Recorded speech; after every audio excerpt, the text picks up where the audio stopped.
एके पुरसी दादा गुम कर द फरजंद के हाय रोशन गोहर पीरे खिरदमंद देमेश रशबो ये पेरा हाशनी दी चिरा दर चाहे के नानस नदी दी बगुप्ता हुआ लेमा पर के जहानास्त बगुप्ता हुआ लेमा पर के जहानास दमे पैदा वदे गर्दुम निहानास गहे पर तोर में आला नशीनाम गाहे बर पुष्टि पाए खुद नबी नाम अगर दरवेश बड़ा हाले बमंदे अगर दरवेश बड़ा हाले बमंदे सरे दस्तस दुआलुम बर फसंदे কবি বলে দিয়েছেন বন্ধুরা আমার কুশাহিদু মান আহওয়া বিগয়রি ওয়াসিলাতিন ওয়ালহিকুনি শানুম ওয়া দাল্লু তরিক দিয়েছেন।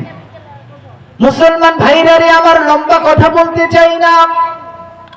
আল্লাহ রাব্বুল আলামিন সূরাতুত তাহরিমের 6 নম্বর আয়াতে কারিমার শুরুতে আমাদেরকে উপলক্ষ করে বললেন ইয়া আইয়ুহাল্লাযীনা আমানু, এ পৃথিবীর ঈমানদার, কু আনফুসাকুম ওয়া আহলিকুম নার, তুমি নিজেও জাহান্নামের আগুন থেকে বাঁচো, ওয়া আহলিকুম নার, এবং তোমার পরিবারের অধীনস্থ মানুষ যতগুলো রয়েছে তাদেরকেও জাহান্নামের আগুন থেকে বাঁচাবার প্রচেষ্টা করো।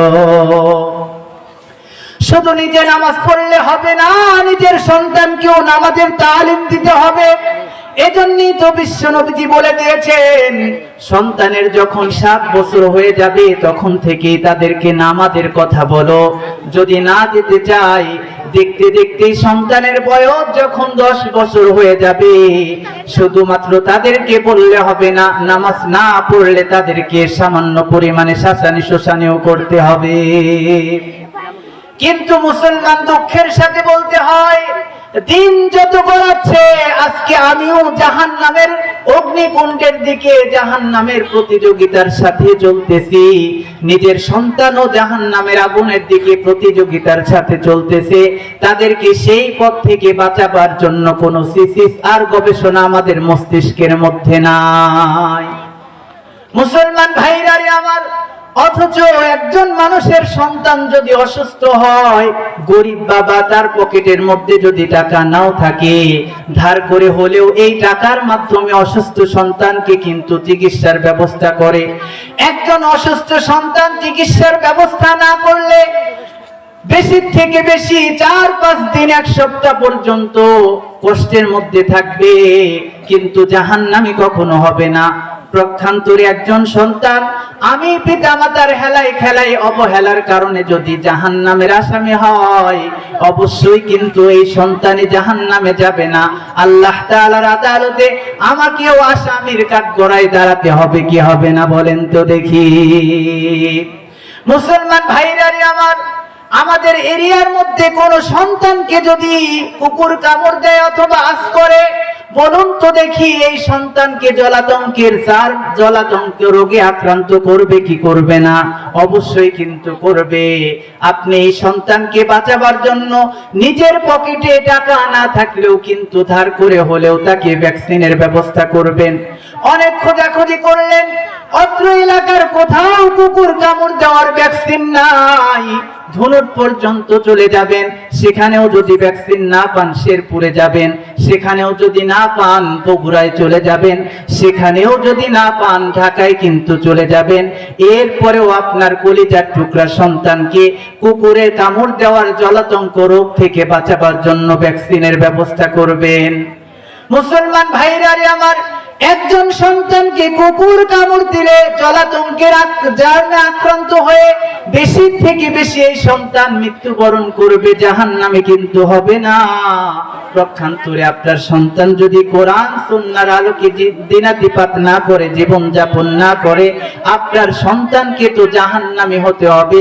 অবশ্যই আপনার সন্তানকে এই ঈমানের টিকা নিশ্চিত করে আপনার সন্তানকে জাহান্নামের আগুন থেকে বাঁচানো দরকার।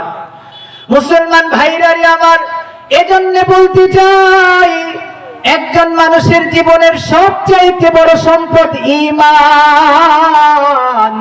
একজন মানুষের জীবনের সবচাইতে বড় সম্পদ কুরআন। এই কোরআন যার অন্তরে আছে, এই কোরআন অনুযায়ী নিজের জীবনকে যে বাস্তবায়ন করে, আল্লাহ রাব্বুল আলামিন তাদের জন্যই স্পেশাল তৈরি করে রেখেছেন চিরসুখময় শান্তিময় জান্নাত। মুসলমান ভাইরা রে আমার, শুধু নিজেই জাহান্নামের আগুন থেকে বাঁচলে হবে না, নিজের সন্তান, নিজের স্ত্রী, পরিবার, পুত্রবধূ তাদেরকেও জাহান্নামের আগুন থেকে বাঁচাতে হবে। ও মুসলমান, বলুন তো দেখি, মিথ্যা কথা বলা কি জান্নাতের পথ না জাহান্নামের পথ? এখন জাহান্নামের পথ। আমিও মিথ্যা বলি, নিজের সন্তান চোখের সামনে মিথ্যা বলে তাকেও বারণ করি না, আমিও মিথ্যা বলা থেকে বিরত থাকি না। বলুন তো দেখি, আমি আর আপনি, আমার সন্তান জাহান্নামের আগুনের দিকে মিথ্যা বলার কারণে প্রতিযোগিতার সাথে চলতেছে কি চলতেছে না? মোবাইল ফোন আবিষ্কার হওয়ার কারণে মিথ্যাকে মিথ্যাই মনে করা হয় না, অথচ মিথ্যা কথা বলা কবিরা গুনাহ। আল্লাহ রাব্বুল আলামিন তো বলে দিয়েছেন, ফাজতানিবুর রিজসা মিনাল আওতান ওয়াজতানিবু কাওলাজ জুর, তোমরা মূর্তি পূজার মতো ঘৃণীয় কাজ থেকে বিরত থাকো এবং মিথ্যা বলা থেকে বিরত থাকো। ও মুসলমান, মূর্তি পূজা করা যেরকম ঘৃণীয় কাজ, মিথ্যা কথা বলা এর চাইতে অনেক অনেক বেশি কোটি গুণে ঘৃণীয় কাজ। মুসলমান ভাইরা রে আমার, দেখবেন একজন হিন্দু মানুষও কিন্তু মিথ্যা কথা বলে না, অথচ আমরা মুসলমান অহরহ মিথ্যা কথা বলে প্রতিদিন প্রতিযোগিতার সাথে জাহান্নামের দিকে যাচ্ছি। আমাদের সন্তান, আমাদের পুত্রবধূ, আমাদের স্ত্রী পরিবারগুলো মিথ্যা কথা বলার কারণে প্রতিযোগিতার সাথে জাহান্নামের দিকে যাচ্ছে। বলুন তো দেখি, সুদ খাওয়া আর নেওয়া এটা কি জান্নাতের পথ না জাহান্নামের পথ? আওয়াজ করে বলতে হবে, জান্নাতের পথ না জাহান্নামের পথ? অবশ্যই কিন্তু জাহান্নামের পথ। জরিপ করে দেখেন, অত্র এলাকার সহ বিভিন্ন এরিয়ার মধ্যে জরিপ করে দেখেন, কয়জন মানুষ পাওয়া যাবে সুদী লেনদেন করে না। সুদী লেনদেন করার কারণে আমরা প্রতিযোগিতার সাথে প্রতিনিয়ত জাহান্নামের পথের দিকে যাচ্ছি। আমাদের কি টনক নড়ে না? আমাদের কি মৃত্যুবরণ করতে হবে? ওই জান্নাতের পথ দেখাতে হবে, আমার স্ত্রীকে ওই জান্নাতের পথ দেখাতে হবে, আমার পুত্রবধূকেও এই জান্নাতের পথ দেখাতে হবে, তাহলেই আমি প্রকৃত মুমিন হতে পারবো। আর যদি নিজে জাহান্নামের আগুন থেকে বাঁচলাম, আমার সন্তানকে জাহান্নামের আগুন থেকে বাঁচাবার কোনো ফিকির আমার মধ্যে নাই, আমার সন্তানকে, আমার পুত্রবধূকে, আমার স্ত্রীকে জাহান্নামের আগুন থেকে বাঁচাবার কোনো সিসিস আর গবেষণা যদি আমার মধ্যে না থাকে, অবশ্যই অপেক্ষা করেন, সেদিন বেশি দূরে নয়, আপনাকেও আল্লাহ তাআলার আসামির কাঠগড়ায় দাঁড়াতে হবে, কি হবে না? মুসলমান ভাইরা রে আমার, আমার তো কখনোই বুঝে আসে না মুসলমান কি করে তার ঘরের ভিতরে, তার ঘরের বারান্দার ভিতরে, তার মসজিদের ভিতরে, তার মসজিদের বারান্দার ভিতরে আল্লাহর কোরআনের মতো গ্রন্থ থাকতে এই গ্রন্থটাকে মাইনাস করে, বাইপাস করে অন্য শিক্ষা কেমনে দেয়? যে কোরআনুল কারীম ধরলে নাকি, পড়লে নাকি, যে কোরআনুল কারীমের দিকে মুহাব্বতের নজরে তাকাইলেও নাকি হয়, এমন একটি কোরআন মুসলমানের হাতের নাগালেই শিক্ষা দেওয়া হয় মাদ্রাসায়। এই মাদ্রাসায় তার সন্তানকে না পড়িয়ে জ্ঞান ও বিজ্ঞানের শিক্ষা দেওয়ার জন্য দেশ বিদেশ ঘোরায় লক্ষ লক্ষ টাকা খরচ করে। এরপরে দেখা যায় এই সন্তান MBBS ডাক্তার হয়, কোরআন পারে না, কালেমাটাও পড়তে পারে না। নিজের বাবা মৃত্যুবরণ